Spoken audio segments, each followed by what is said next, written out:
Evikini eliphelile ngilaleleke umbiko wetindzaba lapho khona lo nginjinela lomkhulu wemandi etiko letemcebo waphasi nemandla iMinistry of Natural Resources and Energy umnumzane Trevor Shongwe abekade ke akhulumisa ke Sive ngendzaba yokugcwala ke kwemadamu cishe ke onkhana eveni laKangwane lokho kulandzela ke timvula letibe khona lesolo ke tina tingakhawuli kulo ke live la Kangwane lo sokwenda ukuthi ke madamu la khona kule live agcwale ke aphuphume acithekele ke emifuleni lekhona eveni la Kangwane loke kubanga leyo ngoti ukuthi ke labasebenzisa ke kwewela la kunale emifula khona bangagcina ke balahlekelwe ngumphefumulo kube seke kunginiketa ke ukucabanga nekubonga enhlitweni nasengqondweni yami ukuthi kunemsebenzi lomuhle uhulumende lesimbone ke awu prioritize lekukwakha ke emabloho neticanco lapho khona ke Sive singawela khona kwenda ke siciniseko sekuthi uma ke lemifula seyigcwele njengana kulese kubonako kulamalanga kube bede ke kulahleka kwemiphefumulo ngenza ukuthi ke make babe noma ke umntwana wetama ke kwewelela ngesheya sikubonile ke kulolu Sive Siyatfutfuka uhulumende ke afaka ke imali kwakha ke emabloho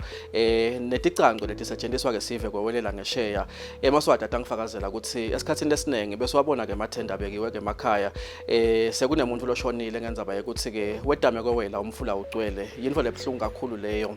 Ngethemba nje ukuthi emaswati ayahamba abonge lokwentiwa nguhulumende ku prioritize kwakhiwa kwemabloho noma ke tindzawo lapho khona ke maswati awela khona ke ngalokuphephile kude kuthi kube bede ke kulahleka kwemiphefumulo ngithi nginivusele maswati amahle ke nanamuhla ke lihlelweni Sive Siyatfutfuka la sibuka khona ke tindzaba letifaka ekhathi dona leto tindzaba njenganayi ke ngibekisa ngayo kwakha kwemabloho Sive Siyatfutfuka lihlelo la sibuka khona ke imisebenzi lendwa ke nguhulumende welive la Kangwane ukuthuthukisa tinkhundla letikhona eveni la Kangwane ngekufaka ke imali letitawuthuthukisa inhlala kahle nesimo semnotfo la kuhleli khona ke emaswati sicepho semfica lesi ehlelwe ndalomuhla kodwa lenkhundla lesiyibukako namuhla lekuyinkhundla yaselubulini inkhundla yesiphohlongo njengoba ke sifuna kubona ukuthi ingabe uhulumende kulena nkhundla yini imbambambamba leka yendelele Sive kuthuthukisa inhlala kahle yaso ke Sive semaswati siwabonile emabloho netikolwa kufakwa kwemandi nabogesi kuletinye ke tinkhundla njengoba ke sesivakashele tabasikhombisa lubulini inkhundla yesiphohlongo namuhla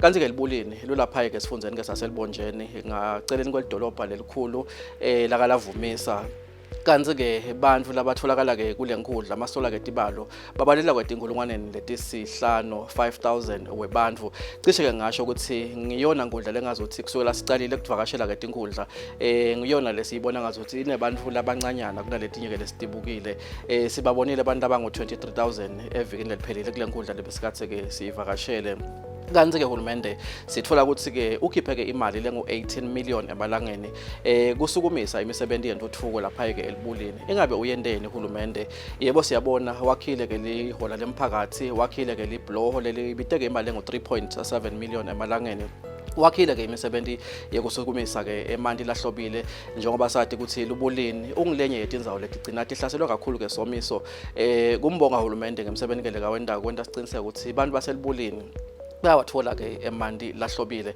menyenti lemisebenzi maswati kodwa sethemba nje ukuthi ebutheni belihlelo niyawubona emandla lafakwe ke nguhulumende nesive sakuleto tindzawo kuhlanganisa imicondvo kuse uhulumende ede ke afake leto timali kwelekelela kusukumisa leyo misebenzi yentuthuko. Lenkhundla inemiphakathi lemithathu lefaka ekhathi wakamamba ngephansi kwemfane Nkosi Mndonsumvu umphakathi wakamngome Tulu kaLubelo ebabandaneni kanye nemphakathi wasetsheni longephansi kwemfane Nkosi Gasa Wangwane. Lokunye lesingakuphawula ngalenkhundla ukuthi inguletinye yetinkhundla kulesifunzo saselubonjeni lesihlaselwa kakhulu somiso lokwenda lesive lesingephansi kwayo sidvonse kamatima ikakhulu labo labangasebenzi lokuye kuphocelele uhulumende ukuthi ahlangabete ngelusito lwekubanikelela kudla. Kulowo msebenzi wekubahlangabeta ngekudla uhulumende uye abambisane netinhlangano letitimele pheceleti non-governmental organizations letifaka ekhathi baka World Vision, Water Aid lokuyinhlangano nayo letimele lesita ekufakeni emandi lahlobile emakhaya nasetikolweni baka ADRA lekuyinhlangano yelibandla lesabatha lemukelisa kudla emimangweni kanye nenhlangano yeziphambano lesibovu Eswatini Red Cross kubala letimbalwa. Kulesinye isikhathi uhulumende uye asitwe natinini takhe letifaka ekhathi live leShayina esihlengeni seTaiwan leliye lisite uhulumende ngekumnikelela ngetindimbane tema metric tons elilayisi. Kukhona naletinye tinhlangano letidimele lokufaka ekhathi nema-foundations fana nenhlangano yakaPhilani Maswati Charity Organization losibonza sayo kungumhlekazi Indlovu Yemhlaba lesita kakhulu ekusekeleni bantfu labadzala ekubakheleni tindlu kubemukelisa kudla netimpahla kungeta kuloko. Kukhona nenhlangano iSicalo Foundation lokuliphupho lelizinyane umfanenkhosi Sicalo lo inhloso yayo kusita ekufakeni isandla ekusiteni labo labeswele. Kukhona nenhlangano iSicalo Foundation lokuliphupho lelizinyane umfanenkhosi Sicalo lo inhloso yayo kusita ekufakeni sandla ekusiteni labo labeswele, i-humanitarian assistance.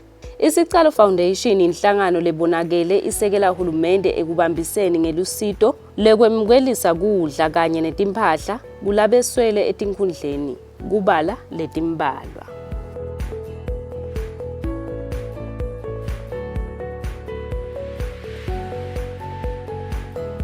Lokwakhiwa kwaleli bhloho ingunya LUBULI Low Level Crossing Bridge libite imali lengu 1.9 million emalangeni kulandzela ukuthi kube nesikhalo lesavetwa ngiso Sive sekungaweleki nakugcwele wona umfula ingunya nalinako. Sive lesizuza kulo sibalelwa etinkulungwaneni letine nehafu 4,500 lesifaka ekhathi labachamuka emiphakathini lemithatfu wakamamba ngaphansi kwemfanenkhosi Mndonsundvu, umphakathi wakamgomedulu kaLubelo ebabandaneni kanye nemphakathi wasetsheni ngaphansi kwemfanenkhosi kaSawangwane. Bantfwana labazuza kulo bangetulu kwemakhulu lamathatfu 300 kulandzela ukuthi kunetikolo letisitfupha letakhelene nalo ngekusho kwemnumzana Sabelo Gina longusihlalo welikomiti.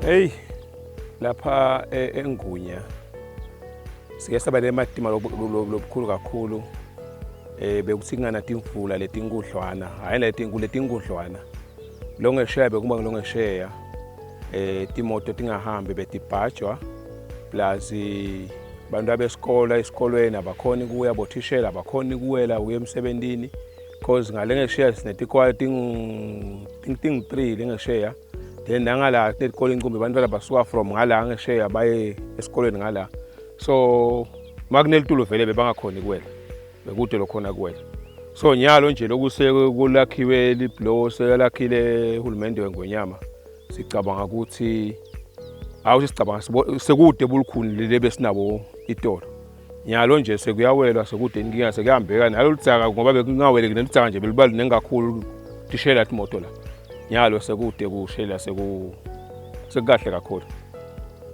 Lesinye setakhamuti talenkhundla umfundisi Edward Dlamini yena ubonga kakhulu uhulumende ngalesakhiwo saleli bhloho kulandzela ukuthi lisentshentiswa bantfu labanyenti labachamuka khona kulenkhundla yaselubulini nasemagcenselweni lekutindzawo letifaka ekhatsi madubukweni nasezindwendweni.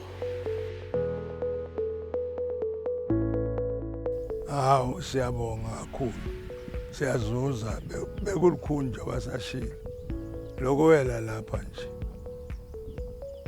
manje ke sesiyakhona kuwela sihambe vele siyakhona kusitakala.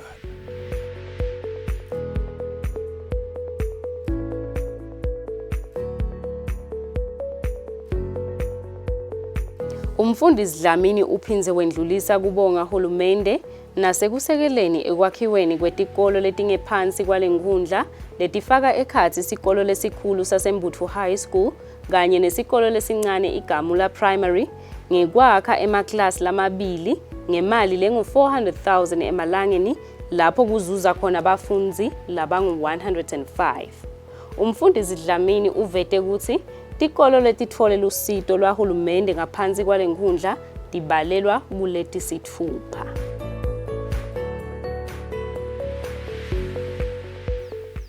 Seventile vele tikolo nato betikweshelela kakhulu uyazama uhulumende kufaka ke lapha nalapha. Nakhatha lokhu Sive lesinye sikhala ngekuthi tinkhundla atisebenzi lapha eveni. Kukhona labanye bantfu labathi bona bayawubona umsebenzi lomuhle lowendiwa nguye hulumende emimangweni yakubo, fana nemnumzane Jerome Ngometulu lothi yena kuncane lacela ukuthi uhulumende achubeke abahlangabete ngako lokufaka ekhathi kubawayela imigwaco lesesimeni lesikabi ulandzela timvula tazamcolo Eloise loshiye imigwaco leminyenti eveni igedvukile. Ayikhona lapha usakhele impela mangibuka ungazi ukuthi malini ungethe utobuka la ume la ubuke lebunanzi kunedamu ke la ngedla leti imoto bethe mathi hamba sokugcibela manje lathi hambele ngetulu edanyeni bekuyingoti ke noko ngoba bongithi mangibuka ukuthi uma ingashelela ngobe kumandi kude la tawubuya ngale konke abantu batawuvele baphelele ngale ekhathi semfuleni. Lokho ke siyabonga uhulumende lusito olukhulu kangaka lasendele lona kube kuya ngami nje ngangiyasho ngithi inkosi imane emside iphinza side nangalelinye ilanga kusiyo khona la kuphela lapha ku wrong khona kuphela.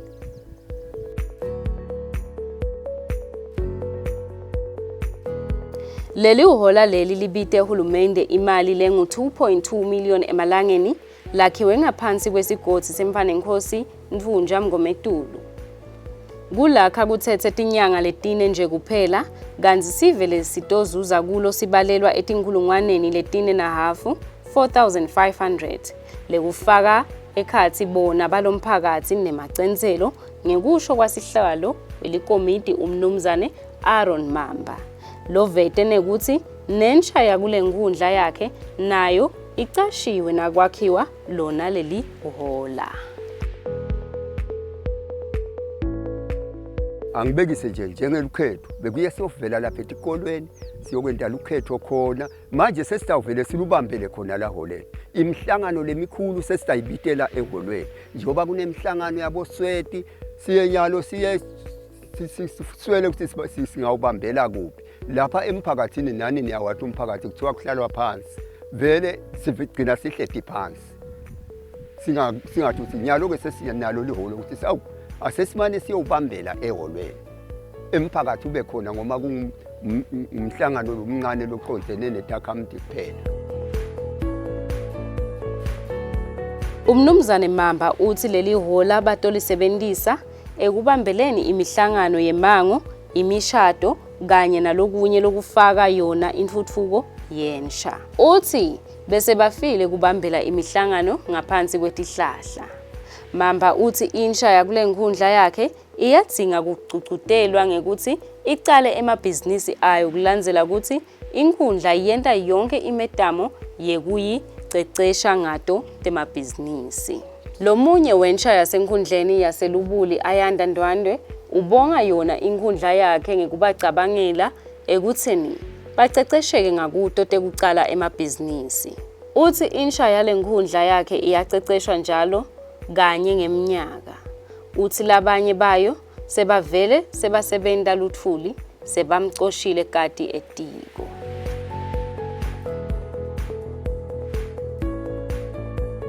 Kwekucala nje ngingacala ekubongeni inkundla ekusiteni kwetinye tintfo mhlambe kuye kube kuvele indzaba tekufundisa ngamakhono kuvele indzaba letahlukahlukene tetimali letibuya kubo Nhlanyelo Fund into kanje baye basichazele ngato sisitakale kito. Ayanda uthumisa hulumende nayo insha yakuleli lekukhanze kufanele ukuthi yente taba tekuhlomula kuto tikhwama tahulumende latisungulela kusekela yona insha yakuleli fana nesikhwama se-Inhlanyelo Fund, sikhwama sekutfutfukisa tifundza i-Regional Development Fund kanye nesikhwama se-Youth Enterprise Revolving Fund. Esikhathini lapho khona ke umhlaba uhlaselwe kakhulu ke sifo semkhuhlane we-COVID-19 lokunciphisa ke indlela yokuziphilisa emathuba emisebenzi nalokunye sibonga uhulumende welive laKangwane ukuthi abe proactive noma kumbe abe nokuhlakanipha lokubuka ke embili njengoba ke sesithe ke isikhathi asukumisa ke tikhwama leti tawelekelela eMaswati ukuthi noma imisebenzi ingatholakali kalula kodwa labo labahleli labanemaphupho lathide labangakhona kwenda imisebenzi yetandla bakwadi ke kuthola ke imali kuleto tikhwama letifaka ekhathi ke isikhwama se-Regional Development Fund. kanye naletinye siwabonile ke eMaswati athola ke imali kuyo ke i-Regional Development Fund, siwabonile athola ke imali ku-Youth Enterprise Revolving Fund. Kodwa ke kunalesinye ke sikhwama nanaso lesilekelela kakhulu uhulumende lekusikhwama ke senhlanyelo fund, lapho khona ke eMaswati akhona ke kuyothola ke imali aqale ke imisebenzi leyahlukahlukene. Sibevile ke abantu labasha njengoba ke sicetha kuphuma kibo babonga ke uhulumende ngekubafundzisa ke imisebenzi letawukhona ukuthi ke basebenzise ke imisebenzi yetandla. Lesikhwama ke senhlanyelo fund sikhwama ke lesicishe ke sisita kakhulu nakuyo ke inkundla yaselubulini. Sicocisane nemnumzane Wandile Kunene lo ngiyena buke lesikhwama senhlanyelo fund kuva ukuthi ingabe eMaswati mbambamba asitakala kanjani ikakhulukazi ke bantu labasha lekungibona sibukele ukuthi kumbe ngekubukela lo hlelo bayohamba basitakale. Siyadlo ukuthi esikhathini lesinyenti mawudelo lwati ungagcina nje ushaya ke sidungeledana ucabanga ukuthi kumbe futhi kude lo nenzaba nawe. Siveta ke leto tinhlelo Maswati lamahle ikakhulukazi ke ke kuboke abantu labasha ukuthi uma uneliphupho unetandla usesephilile sukuma kumbe ngekuthola ke lwati kulona lehlelo ikakhulukazi ngekubona ukuthi asakhona lamanye amaswati lasitakele.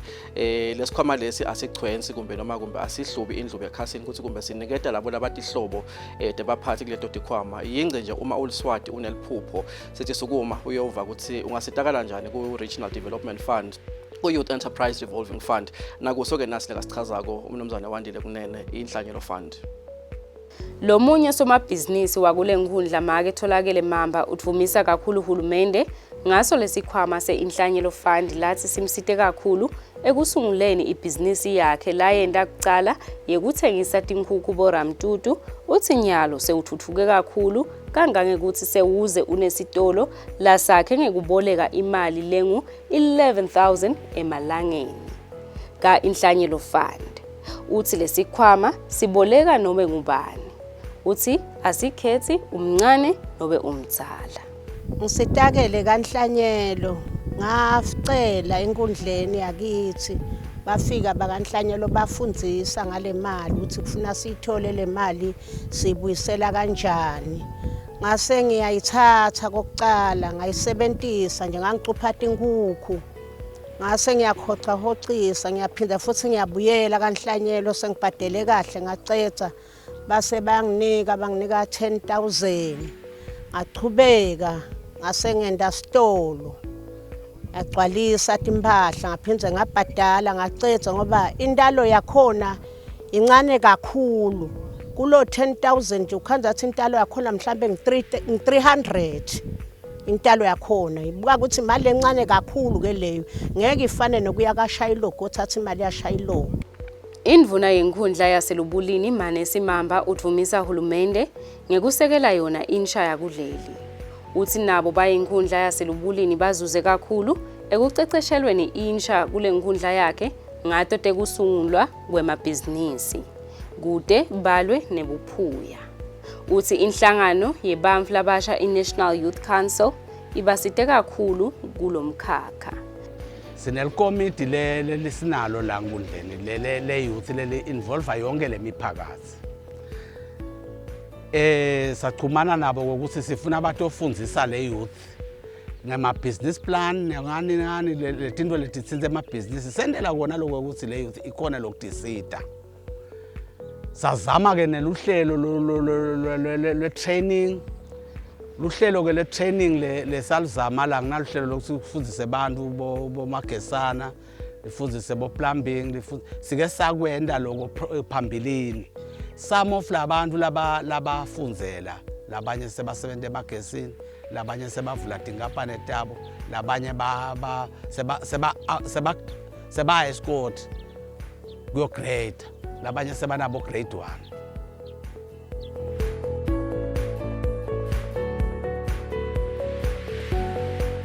Hulumende ufake isandla lesibonakalako ekuthuthukiseni temfundvo kule Nkhundla.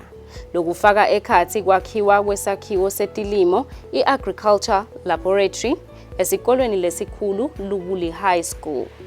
Lokungumsebenzi lobite hulumende esikhwameni saka RDF imali lengu 2.6 million emalangeni.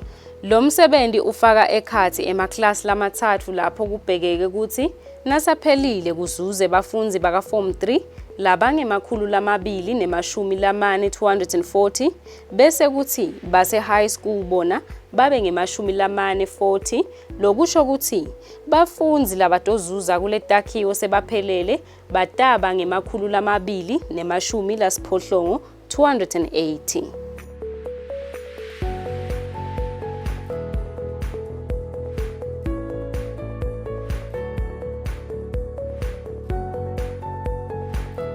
LUBULI High School sijabule kakhulu ngelisito lesithola ka micro projects towards ku-equip abantu bethu with practical skills njengoba nje kulamalanga siphila esikhathini lapho khona kunetikhalo kokuthi kusolakala kwemisebenzi. So kuthola kwethu le agriculture lab kudasisita kakhulu ngoba kutawubenta labantwana ukuthi bakhona lokuthi babe hands on etintweni letinengi bathole ama skills laphatheka kwasekunokuthi bagcile kakhulu ku theory. Shongwe ubonga lolu sito lwalesakhiwo lathi sitosita kakhulu bona bafundzi ekuceceshweni ngakuto tekulima njengoba lesakhiwo sifaka ekhathi indlu yekugcina tilwane animal house liklasi linye lekufundzela tekulima agricultural laboratory kanye nelikamelo lekugcina tintfo storeroom. Uthi ubonga kakhulu nelitiko letemfundvo ngekubasekela kuko konke labakwendako basikolo saselubulini. Uthi ngakutemfundvo lesikolo sakhe senda kahle kangangekuthi eluhlolweni la Form 3 emnyakeni wa 2020 saphasa kahle impela kangangekuthi sabalelwa kuma top 3 kulesifundza saselubonjeni. Sikolo lesikhulu ibekezela high school sona sizuze kuhulumende ngekwakhelwa tindlu letine tabothishela ema-semi detached lamabili lakhiwe ngemali lengu 1.6 million emalangeni lokuti imali letibuya ka-RDF naka micro projects. Letindlu tifakwe gezi, tinemakamelo lamabili inye, likhishi, i-dining room kanye nendlu yekusithela. Kubhekeke ukuthi kuzuze lokungenani emathishela lasiphohlongo. Thishela lomkhulu wesikolo ibekezela high school umnumzane Abna Ncumalo ubonga kakhulu uhulumende ngale takhiwo kulandzela ukuthi labanye bothishela baso bahlala ngaphandle kwesikolo ngako kweselekala kwetindlu tekuhlala. Uthi lesikolo sakhe saqala kusebenta ngeminyaka wa 2010 njengoba sina Form 1 kuya ka Form 5. La esikoleni uhulumende sositile ngokuthi asicezelele natakhiwo ngokuthi sisendzaweni la i-community yakhona lokuningi ayikhona lokuthi ingaku afforda financial ukuthi kufande ezibatali. So bakhonile ukuthi batali baphakamise letakhiwo la sasesiyaya ku micro projects sesiyomcela ukuthi salasicedzisela letindlu noma kuthethe isikhashana nje ukuthi ngaba khona leto timali kepha sibonga kona nje ukuthi ekugcineni sesigcine sikhonile ukuthi ugcina khonile uhulumende ukuthi angasisita ekwakheni nakucedziseni letakhiwo. Thishela Ncumalo uthi uhulumende uphinze wasisekela lesikolo nangekufenisela. Lesikolo sinemathishela lalishumi nakune 14 cishe ihalf yabo bahlala ngaphandle kwalesikolo ngenxa yekweswelakala kwadotindlu tekuhlala. Uthi bafundzi bakulesikolo bangetulu kwemakhulu lasikhombisa. Lesikolo lesincane ibekezela primary naso asikasaleli ngaphandle kulolu sito lwahulumende ngekuhlangabetwa ngekuthengelwa fenisi kulandzela ukuthi imfuyo beyikhathatha isibhidlabhidla mihla yonke. Ayiphathwa ke etinswelaboya netigangi betitendela nje kulesikolo.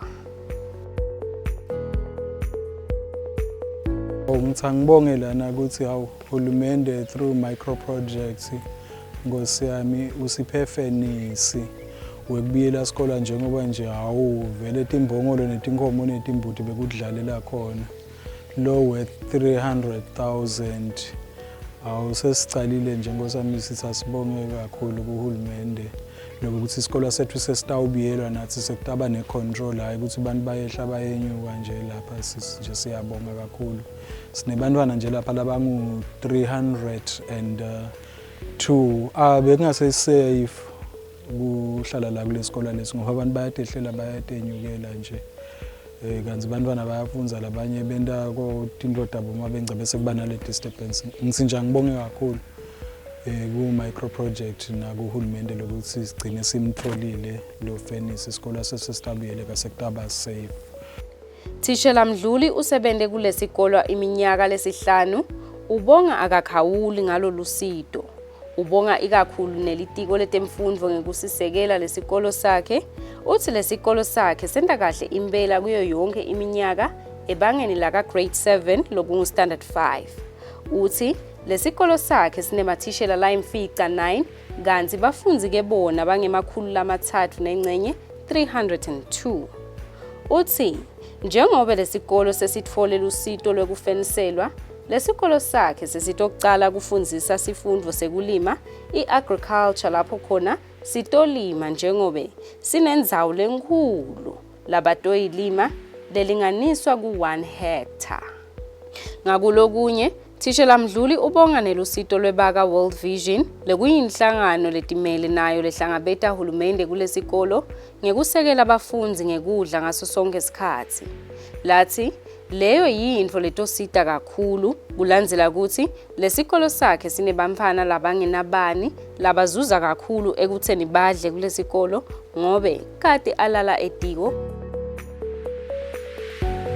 Kanti ke lokunye lesikubonile kulolu hlelo lo lokungona hulumende akuprioritizer indzaba yekusekela ikakhulu kade ke tinhlelo temfundo njengoba ke sibonile sukumisa iagriculture laboratory lekayakheke ngemali lengo 2.6 million emalangeni.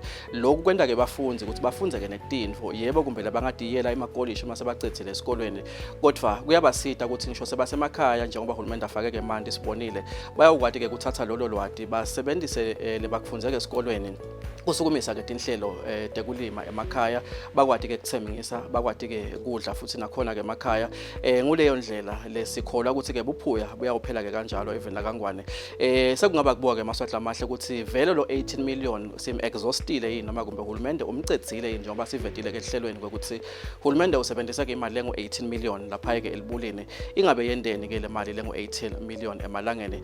This is just a brief breakdown of all the projects that Hulumende welivela kangwane lekayendile kule yankundla yaselibulini uyisebenzisile ke uhulumende imali lengo 3.7 million emalangeni kwakha ke i-low level crossing bridge waphindze ke wasebenzisa ke imali lengo 1.9 million emalangeni kwakha ke i-community hall lezuza ke bantu labango 700 kule yandzawo kanti ke uhulumende uphindze kwakhipha ke imali lengo 2.6 million emalangeni kwelekelela kwakha ke i-agriculture laboratory lapha ke eLUBULI high school lekuyi project lesita ke bafunzi lababalelwa ngetulu 240 kanti ke hulumende uphindze ke wasita kwakhana kulesikubita ngesilumbi ukuthi ngama semi detached houses litawusita ukuthi ke kube bona bothishela labahlala khona imali kayisebenzisile hulumende kule yandzawo ngo 1.4 million emalangeni kanti ke sibonile hulumende asukumisa ke umsebenzi wagesi nemanti kule yandzawo lapho khona ke asebenzise ke imali ngo 522,000 emalangeni nekwakha ke i-cooperative scheme